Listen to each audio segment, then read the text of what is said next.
As you guys know, the Black Ops 7 beta is live. I'm going to give you guys the best settings you should be using during the beta and when the game comes out. If you guys want to see more content like this, be sure to hit that subscribe button down below so I know you guys are enjoying this type of content. Without further ado, let's get into the settings. Starting us off in the controller settings, you guys want to come down over to sensitivity. I would choose something between 1.6 and 2.0. That's usually the sweet spot. I like to do something right in the middle, around 1.85, 1.85. Next, come down to controller vibration. Make sure you turn that off. You want to have that completely off. Trigger effect off. Dead zone inputs, press X, show more, press square if you're on PS5. You guys are going to want to take this left stick minimum as low as you can without getting stick drifts. For the left stick max, you're going to want to put at 65. The reason this is important because it takes your left stick less time to actually register that you're trying to move in a certain direction, because you don't actually have to go all the way to the end of the radius of where the stick can actually go. Your right stick minimum, same thing with the left stick. Take it as low as you can without getting any stick drift. I put it on 2. That's just what I have it on. It feels comfortable. Right stick max, you want to have at maximum so you have maximum precision. The left and right trigger you want to take as low as you can, but just make sure you don't take it too low to where you're accidentally shooting. All right, so coming over to aiming now. Aiming advanced settings, you want to change your ADS sense to instant and come down to aim response curve type and change that to dynamic, and make sure this is at 1.0. If you take the drop down tab under sensitivity multiplier, you will see this ADS sense multiplier. It will be at a 1.0, but if you guys find yourself over aiming or overextending, shooting past people and missing your bullets, try dropping this down to 0.90. Try dropping it down to 0.85, 0.80. I use 0.85 because it matches my sensitivity the best. I figured it was worth mentioning if you guys are having trouble aiming. Try adjusting this and see what you guys think. Coming over to the movement tab, you guys want to change this to tactical sprint assist, mantle assist off, automatic airborne mantle should be off. Coming over to the movement advanced settings under the movement tab, you want to make sure you turn grounded mantle off so you don't accidentally mantle things. If you find yourself jumping over things or mantling things for no reason when you didn't mean to, there you go. There's your fix. Tactical sprint activation should be single tap sprint. That's it for movement. Coming over to the combat tab, make sure your armor plate behavior is apply all. I think that might be default. I'm not sure. Combat advanced settings, you want to change your interact reload behavior to prioritize.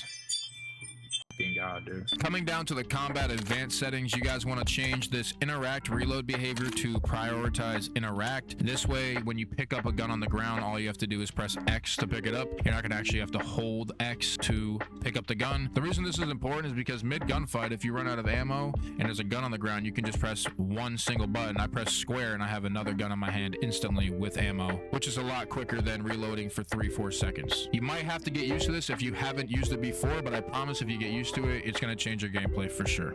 The rest of these are pretty much preference. If you guys want to copy mine, you can. Next, if you come down to overlay advanced settings under the combat tab, you want to change your double tap danger ping delay to short. This basically just lets you ping a little bit faster if that's important to you. So that's going to be it for the controller settings. Let's come down to the graphic settings. I have low latency on. I'm not sure if that's the move or not, but definitely turn VSync off. We don't all have the same PC, so the rest of these might be preference. If you guys are on PC, turn your frame rate limit down on the menu. You should take that down to like 40, 50, or 60, just so you guys can give your PC a break between games. It does help a lot with efficiency. And then if we keep scrolling down, I have HDR turned off. We're going to apply those settings. Make sure you apply all those settings. This also might be personal preference because, like I said, we don't all have the same PC. But for me, the DLSS does work the best, and I have that in performance mode or ultra performance mode, depending on what I'm doing. I like to have the sharpness all the way up to around 80. If you guys are on AMD, use FSR1 for the better frames. Use FSR3 if you guys want a better image quality. Coming down to details and textures, we're going to go really quick through these. Texture resolution low, filter low,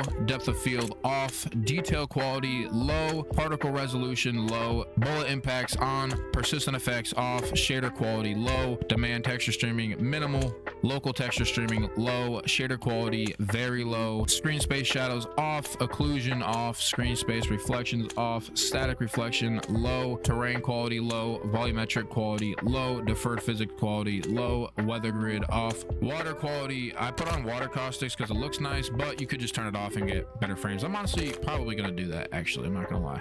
All right, make sure you apply that. Coming over to view under FOV, your FOV should be anywhere between 100 and about 115. That's like a solid range between there. I like to use 108. That seems to be the best for aim assist in my personal opinion. For ADS field of view, you should have it on affected. Coming down to camera, the world motion blur should be off. Weapon motion blur should be off. Down here, I turn on inverted flashbang because I don't like the bright white light. I don't like that shit. So coming over now to audio, you guys want to make sure your master gain volume is at 100. Turn all of these down besides effects volume. That is the only one you need to hear. Unless you really need announcers to tell you what's going on in the game, I would say turn up the dialogue volume, but you genuinely don't need anything but the effects volume. Coming down to global, we're going to use the audio mix Sucker Punch. This might be preference depending on what type of headset you do have, what console you're on, if you're on PC, but for PC specifically, Sucker Punch is the move. I can't lie to you. I will be trying out more of these as the game goes, but for now, I'm going to stick with Sucker Punch. I would suggest using this. It's a safe bet. Coming down even further, I like to mute the licensed music, and I like to turn on asymmetrical hearing compensation because apparently it gives you better like pinpoint hearing. I really can't tell too big of a difference, but I turn it on because why not? You know what I mean? It can't hurt nothing. Coming down to the functionality tab, I also do put on reduced tinnitus sound because I don't like hearing that loud ass sound. And for the hit marker preset, I put on classic just because it sounds cooler to me. That's just my opinion. All right, so coming over to voice chat, make sure you have last words voice chat off so people can't hear you giving call outs after you die. It is very important, especially if you're playing comp or in search and destroy. All right, that's it for the audio tab. Coming down to interface, you guys are going to want to turn all these off. Personally, I don't use any of this. If you guys are on PC, the telemetry tab, I like to put on the FPS, the server latency, packet loss, graphics card temp, and the clock. That's it for the global tab. Coming over to readability, you guys are going to want to come down over to color customization. For you, you're going to want to put this red. Just copy this as I go. It's very, very simple. Take this bottom red. For the team, you're going to keep it the same blue that it is. You're going to throw this cyan on, whatever you want to name it, cyan, whatever the fuck you want to call it. You're going to throw this on. Enemy, you're going to want to put this middle yellow on. For neutral, keep that white. Contested, I like using this bottom yellow. It is a little bit, you can actually differentiate the yellow, I promise. Squad member colors, you can leave the same. It doesn't really matter. For the color filter settings, make sure you have the filter 2 on. World intensity up at 100. Intensity, color intensity. What is with me doing this? Interface color intensity. Coming over to gameplay, HUD, your HUD visibility, all personal preference, to be honest. The display health bars. It does look a little cornballish, but it is very useful. I would suggest keeping that on. If you're going to come in here and change anything, at least keep this on so you know when someone's one shot. That's about it for the visibility. HUD bounds, I would honestly take this in about an inch on each side because this will allow your mini map to actually be closer to the middle of your screen so you guys don't actually have to look as far up to the left to look at it. Radar on, mini map visibility on. Just copy all this. Crosshair, I have static, crosshair dot static. Make sure you have static on. That is also very important. Hit marker visuals, damage based hit markers you can have on. That's up to you guys. That's personal preference. That's basically going to wrap up the settings, but coming over to the weapons here, I'm going to give you guys just little pointers while you're making your class. I feel like these tips can be a little bit useful. For one, lightweight is an absolute necessity. You move so slow in this game, it's absolutely just criminal. Flak jacket is not as important as you think it would be. In Ninja, you can't hear shit anyways, so it doesn't even really matter. I think lightweight is probably the best first perk. Perk 2, I like to use fast hands just because I play comp. I'm constantly switching to my pistol. That's just what it is. I need the fast hands. I just feel like this is probably the most useful second perk. And coming over to the third perk, this is another one. This is another controversial one. Dexterity. This is an absolute necessity this year. It's not even funny. It's really not even funny. You can't even aim down sight while sliding without this. You can't jump off the wall and aim down sight without this. You're basically out the game if you don't have this. You need this at this point. All these other ones, you can take a look at them. You can try them. You can try them. But dexterity, I'm telling you right now, this is probably the best setup that I've found so far using the perks. If you guys have any suggestions for these perk combos, let me know down in the comments below because honestly, there could be better things I just don't know about. But you guys gotta let me know. For the tactical, you can use honestly whatever you want. I like to use the stun grenade, the Semtex, and the trophy system because like I said, I play comp. I'm just trying to get used to doing all that. You guys can f around with the active camo. You guys can do all these things. I'm not getting into it. I'm giving you guys a baseline simple comp class. The pistol, if you guys don't know, the Jaeger is an absolute menace, dude. This thing hits so hard. It's honestly a great pistol. Give it a try. And this M15 is dirt nasty. I can't tell you nothing about it. You got to just go try it. It is day 2, so you are now allowed to use gunfighter, so you guys can fuck around and use multiple weapons. I'm not about to use it, but it is there for you guys if you want to use it. If you guys want to copy my AR build, this is the class that I've been using. This gun is extremely balanced in my opinion, and I feel like this could be the ranked AR, so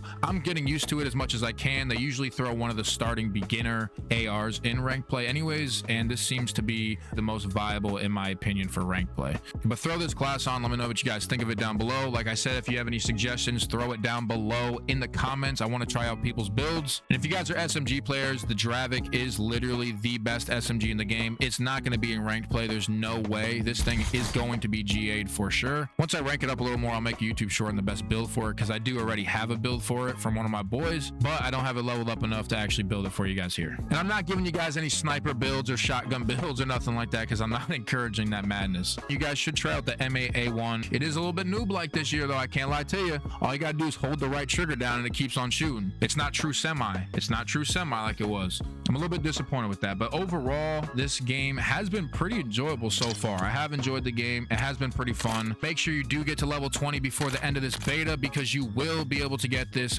beta Maverick skin for Wei Lin. But that's for the left side. For the right side, you will get this beta leader for Faulkner. This is what you get at level 20 for the right side. Make sure you guys are taking advantage of that. They're only going to be around for the next 5-6 days or so. If you guys want to stay up to date with Black Ops 6 content, Black Ops 7 content, be sure to hit that subscribe button down below, and I'll catch y'all in the next one. Peace.